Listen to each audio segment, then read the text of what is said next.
இந்த குடும்பத்துல ஜீவான்னு ஒருத்தர் இருக்கான்.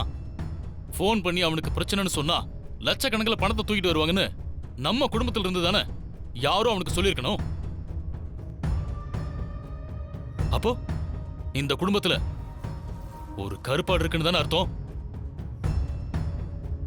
நீங்க பாருங்க, இந்த சுத்தி வளைச்சு பேசுற வேலை வேண்டாம். கருப்பாடு நேர என்னையே சொல்ல வேண்டியதானே. ஏங்க, எந்த புருஷனாவது கட்டின பொண்டாட்டிய கருப்பாடுன்னு சொல்லுவானா? உன்ன மாதிரி பொண்டாட்டி கிடைச்சா கண்டிப்பா சொல்லுவான். சொல்லுவான். பொண்டாட்டி வாயை மூடிட்டு கேட்டுட்டு இருந்தா நல்லா சொல்லுவான். சொன்னதோட நிறுத்த மாட்டான். ஓ, என்ன செய்வான்? கருப்பாடுனா அப்படியே கசாப்பு கடைக்கு அனுப்பி வச்சிருவானா என்ன? சரியா சொன்ன. வேற வழியே இல்ல. அடங்காத ஆட்ட அங்கதான் அனுப்பி வைக்கணும்.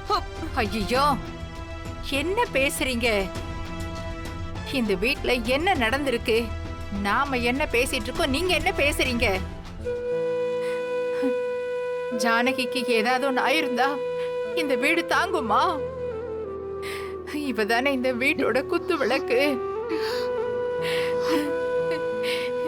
இவதானே இந்த வீட்டோட சந்தோஷத்துக்கெல்லாம் அஸ்திவாரம். அத்தை, இந்த குடும்பத்தோட வாரிசு இந்த வீட்டுக்கு வரணும்னு இவ நடத்துற பூஜையும் பிரார்த்தனையும், ஜீவா ஜீவான்னு இவ தவிக்கிற தவிப்பும் உங்க யாருக்குமே தெரியலையா? ஜீவா மேல இவளுக்கு எவ்வளவு அன்பு இருந்தா, ஜீவான்னு யாரோ ஒருத்தன் போன் பண்ணதும் இத பத்தி யோசிக்காம இவ கிளம்பி போயிருப்பா. நீங்க யாராவது இவ ஆயிட முடியுமா? அத்தை, நான் தான் வந்துட்டேன்ல, அப்புறம் எதுக்கு அத்தை இதெல்லாம்? அப்படியெல்லாம் விட முடியாது ஜானகி. இந்த பிரச்சனை இத்தோட முடியல. நான் தான் ஜீவான்னு போன் பண்ணது யாருன்னு கண்டுபிடிச்சா மட்டும்தான் ஒரு நிரந்தர தீர்வு கிடைக்கும்.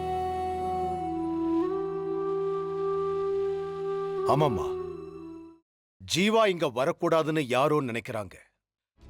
அவங்களும் ஜீவாவை தேடுறாங்க.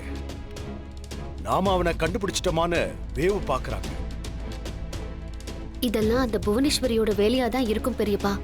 அவளை பிடிச்சோன்னா அவளை 2 தட்டு தட்டினாலே இதுக்கப்புறம் நம்ம குடும்பத்துக்கு எந்த பிரச்சனையும் வராது.